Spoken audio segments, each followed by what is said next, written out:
Hey guys, welcome back. Finally getting around to doing my first brew of 2025. So it's the 2nd of February, so we're into our hottest month of summer. So I'm doing another Pilsner. If you've been watching my previous videos, you know I've been working my way through various New Zealand hops to make New Zealand style Pilsners. So I was having a bit of a think about what New Zealand hops I hadn't used, and I decided to use some Taiheke New Zealand Cascade. So that's going to give me sort of citrus, bit of grapefruit I think, some tropical fruit sort of characters, so I thought that would be a good choice for a New Zealand Pilsner. And then we're going to be using the old trusty Novalager. I've had great success with this, so no point sort of changing it up if something's working. So currently I'm doing the mash here, so mashing at 66 degrees, so we'll finish that off, and then I will come back, let you know what's happening. Oh, I didn't mention the ingredients. So I'm using the bulk is Gladfields Pilsner malt, a little bit of acidulated malt, and also I've changed the Carahel up for Chit malt.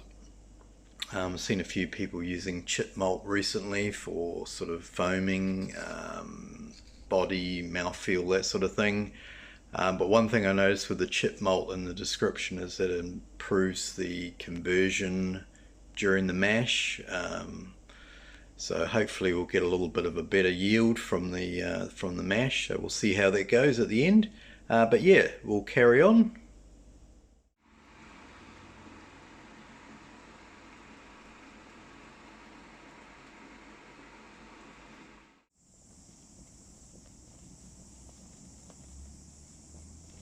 While the boil's underway, I thought I'd better measure out my first hop additions. There's only 2 hop additions, so this is effectively going to be my bittering addition. So 25 grams of the Taiheke at 15 minutes. I'll be putting it in from the end of the boil, and then the rest, the 75 grams, I'll be adding in as a hopstand whirlpool.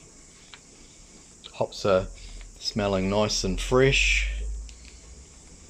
So that's always a good sign. I always check how they smell. Nothing worse than putting old cheesy hops into a beer. So if you've got hops that have been lying around in your freezer or fridge that are like, you know, multiple years old, have a serious think about whether you're going to use them or not.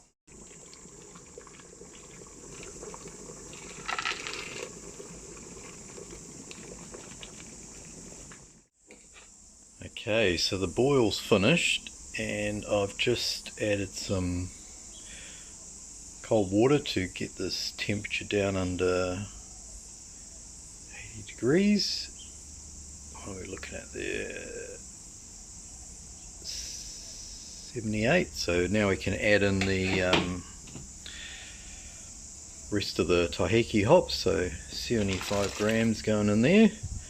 And we will let that do its thing for, I'll give it a stir around, we'll let it do a hop stand for 15 minutes. Then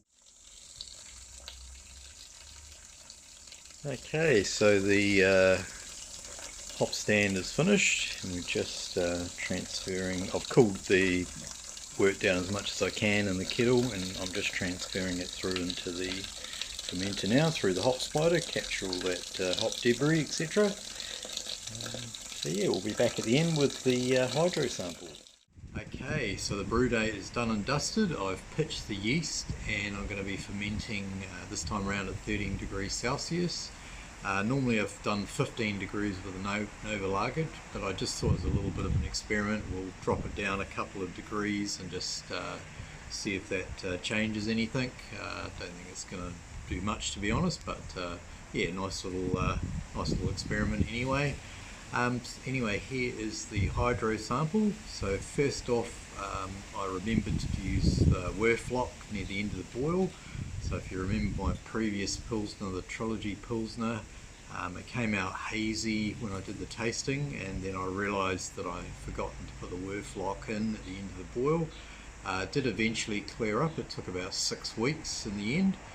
But yes, happy I remember the Whirfloc this time. So as you can see, the sample is nice and clear, so hopefully that translates into a nice clear finished beer. So it came out at 1042.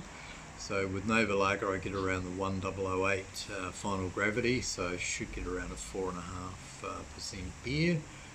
Yeah, brew day nice and smooth, no dramas. Yeah, so we'll just do a quick sample. Happy with the colour on there, so it should be a nice light straw colour.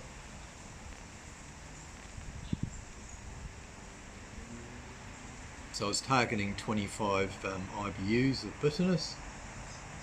Nice little hit of bitterness there, so I'm happy with that level. What else was I going to say? Yeah, it's probably a little bit of it's going to be a lighter colour beer than the previous Pilsners, because I was using Carahau for that foaming and mouthfeel and head stability. But yeah, I've seen a few of you guys using Chit malt, so thought we'd give it a whirl. Can't say I noticed any, sorry about the noise, can't say I noticed any big difference in the yield from the mash,